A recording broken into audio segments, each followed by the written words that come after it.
Hello everyone, my name's Iman. Welcome back to my YouTube channel. Today we're going to tackle a practice problem set that relates to our lecture on reproduction. Let's go ahead and get started with problem number 1. Problem number 1 says, which of the following is the correct sequence of the development of a mature sperm cell? In our lecture, we covered spermatogenesis. This is the process of sperm production in males.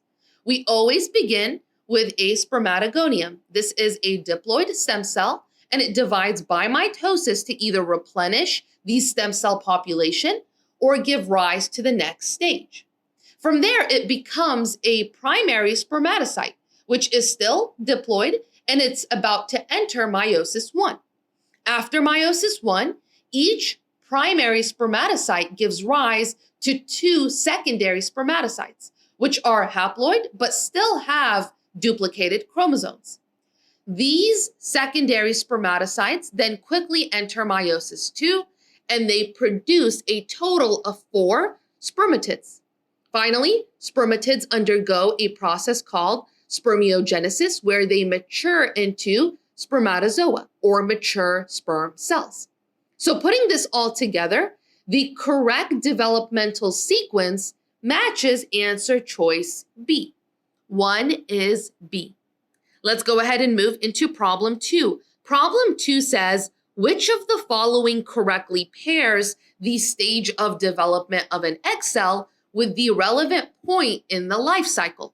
First, remember that in females, all of the primary oocytes are actually formed before birth. They begin meiosis 1 while the individual is still in utero, but then they pause in prophase 1. That means from birth all the way through childhood and even up to puberty, all the oocytes are sitting in prophase 1. They don't assume meiosis until ovulation begins during puberty.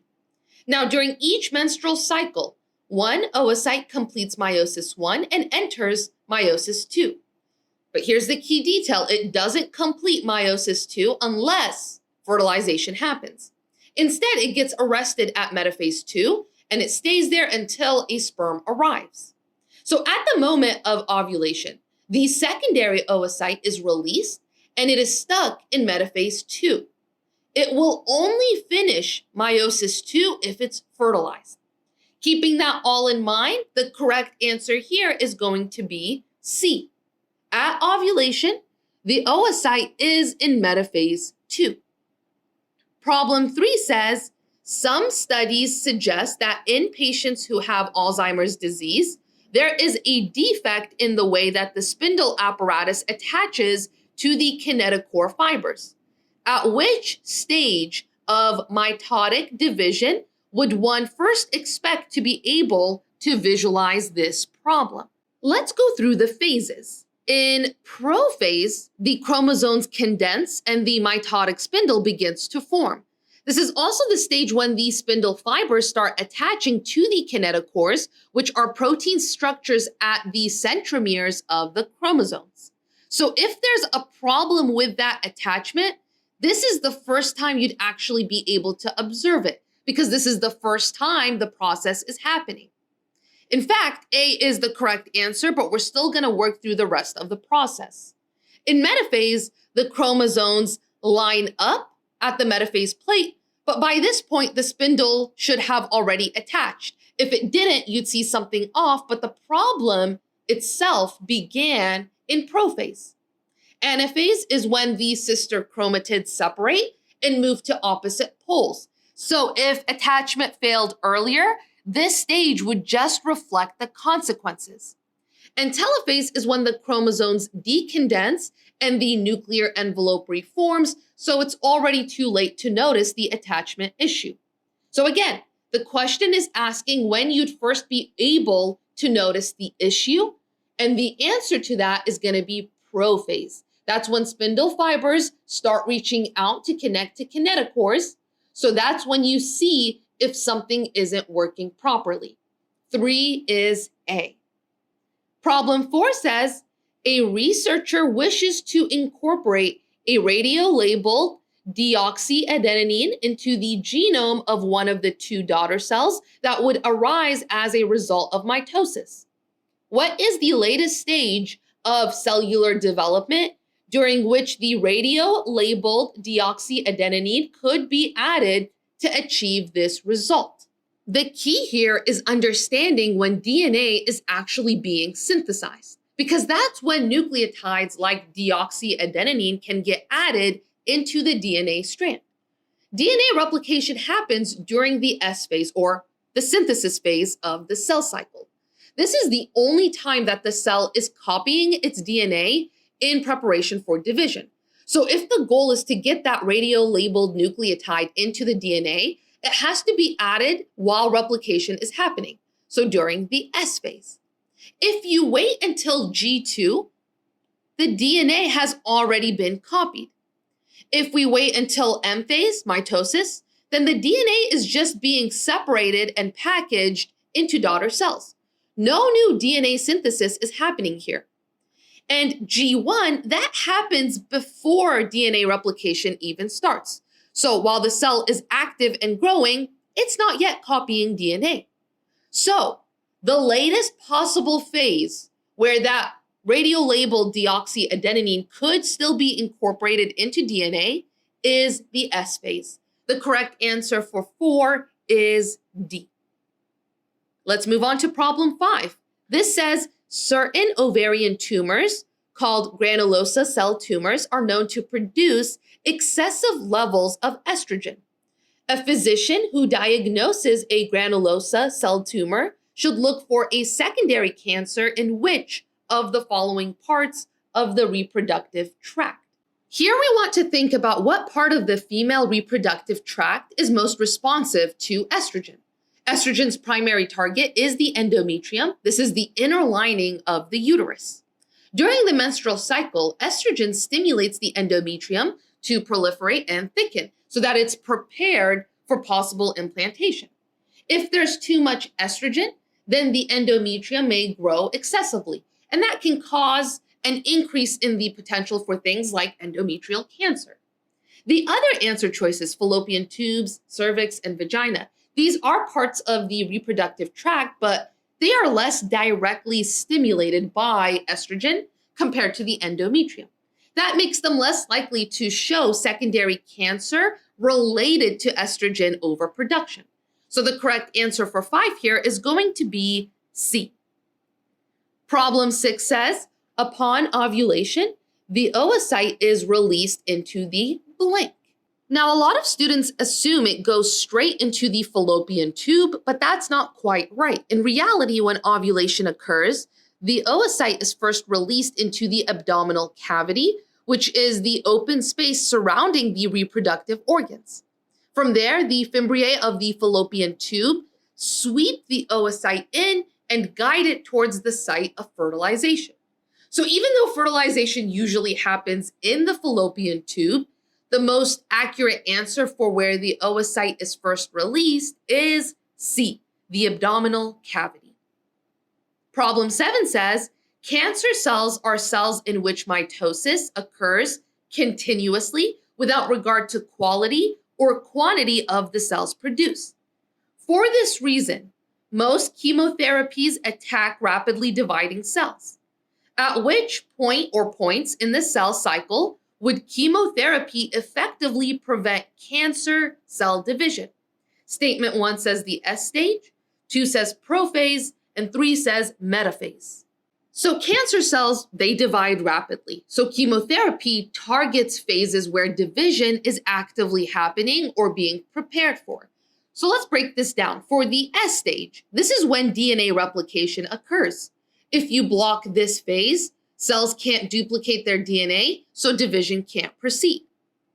Prophase, this is the start of mitosis, where chromosomes condense and the spindle begins to form. Many drugs target this to prevent mitotic entry. Then there's metaphase. This is when chromosomes align at the equator, and drugs that freeze the spindles are able to halt cells in metaphase. So all 3 stages are valid targets for chemotherapy. The correct answer here is going to be D. Statements 1, 2, and 3 are all true. Problem 8 says, Which of the following incorrectly pairs a structure of the male reproductive system with a feature of the structure? Let's go ahead and work through the answer choices. A says seminal vesicles produce alkaline fructose-containing secretions. That's correct. The seminal vesicles contribute to the majority of the semen volume, and their fluid contains fructose to nourish sperm, and it's alkaline to help neutralize vaginal acidity. So this is a true association. C says the vas deferens is a tube that connects the epididymis to the ejaculatory duct. This is also accurate. It carries mature sperm from the epididymis during ejaculation. Then choice D says Cowper's gland. These produce a fluid to clear traces of urine in the urethra.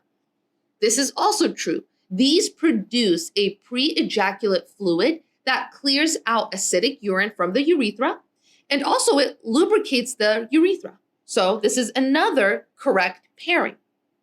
Now let's read B. B says the prostate gland is surrounded by muscle to raise and lower the testes. That is incorrect. The muscle that's responsible for raising and lowering the testes is the cremaster muscle, and this is part of the spermatic cord, and it's not directly related to the prostate gland. The prostate gland's role is to secrete a slightly alkaline fluid that helps activate sperm and enhance motility. So the correct answer here is B, because that function is wrongly paired with the prostate gland. Now we can move into problem 9, which states, what is the last point in the meiotic cycle in which the cell has a diploid number of chromosomes? Remember, diploid means that the cell has both homologous chromosomes, one from each parent. That separation happens during anaphase 1, and by the time we finish telophase 1, the cell is dividing into 2 haploid cells. Each one now has just 1 chromosome from each homologous pair. So the very last point where the full diploid set is still present is during telophase 1, before the cell finishes dividing. That means that the correct answer here is B. Problem 10 says, which of the following does not likely contribute to genetic variability? Let's go through each of these options. A says random fertilization of an egg by a sperm. Since any sperm can fertilize any egg, this introduces a large amount of genetic variation. So this does contribute to variability. B says random segregation of homologous chromosomes. This happens during meiosis 1, and it ensures that the combination of maternal and paternal chromosomes in each gamete is different. This also contributes to genetic variation. C says crossing over between homologous chromosomes during meiosis. This process creates new combinations of alleles, and it is a major source of genetic variability. Then choice D says replication of the DNA during S stage. This step simply makes an exact copy of the DNA. It does not shuffle or introduce variation. It is just copying the genome in preparation for division. So the correct answer here is going to be D. DNA replication ensures genetic consistency, not variability. Problem 11 says, which of the following statements correctly identifies a key difference between mitosis and meiosis? A says in metaphase of mitosis, replicated chromosomes line up in single file.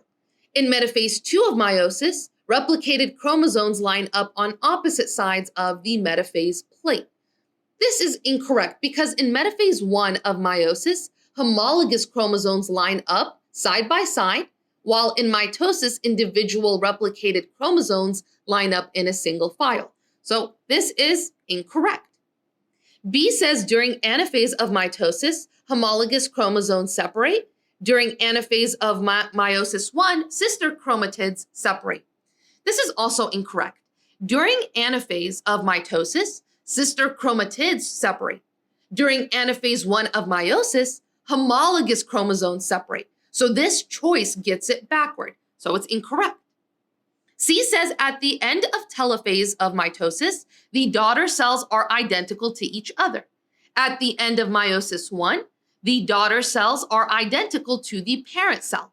This is also incorrect. While it's true that daughter cells from mitosis are genetically identical to the parent cell, meiosis 1 produces daughter cells that are not identical to the parent due to crossing over and independent assortment. Also, daughter cells at the end of meiosis 1 are still diploid with duplicated chromosomes. So C, incorrect. D says during metaphase of mitosis, centromeres are present directly on the metaphase plate. During metaphase of meiosis 1, there are no centromeres on the metaphase plate. This is the correct answer. In metaphase of mitosis, centromeres of each duplicated chromosome are aligned directly on the metaphase plate. In metaphase 1 of meiosis, the homologous chromosomes are paired up and their centromeres are on opposite sides of the metaphase plate. They're not aligned directly on it. And this reflects that fundamental difference in how chromosomes align and are segregated. So the correct answer for problem 11 is D. Problem 12 says, which of the following is true regarding prophase? A says the chromosomes separate and move to opposite poles of the cell. This is incorrect. Chromosomes separating and moving to opposite poles happens during anaphase, not prophase. B says the spindle apparatus disappears. This is also incorrect. The spindle apparatus forms in prophase. It does not disappear. C says the chromosomes uncoil. Also incorrect. Chromosomes coil and condense in prophase. They do not uncoil. Uncoiling happens later during telophase. D says the nucleoli disappear. This is true. This happens during prophase as the cell prepares for division. This is part of breaking down the nucleus to allow chromosomes to move. So 12 is D. Problem 13 says, an individual who is phenotypically female is found to have only one copy of a disease carrying recessive allele on the X chromosome, yet demonstrates all of the classic symptoms of the disease. Geneticists determine that the individual has a genotype that likely arose from non-disjunction in one parent. What is the likely genotype of this individual? Okay, let's think about this. We're told that the person is phenotypically female and they show symptoms of an X-linked recessive disease and only has one copy of the X chromosome. Usually females are XX and would need two copies of the recessive allele to show symptoms. So if she shows symptoms with only one copy, she must be missing the second X, meaning no second normal copy to mask the disease. This points to Turner syndrome, where the genotype is 45X, only one X chromosome due to non-disjunction. This is an error in chromosome separation. So the correct answer for problem 13 is C. Problem 14 says, during which phase of the menstrual cycle does progesterone concentration peak? Progesterone is secreted by the corpus luteum after ovulation to maintain the uterine lining. Its concentration peaks during the luteal phase, which follows ovulation. If no pregnancy occurs, then progesterone levels drop, and that triggers menstruation. So the correct answer here is going to be C. And with that, we can move into our last and final problem. This one says, which of the following would not be seen during pregnancy? Let's go ahead and work through each option. A says high levels of HCG in the first trimester.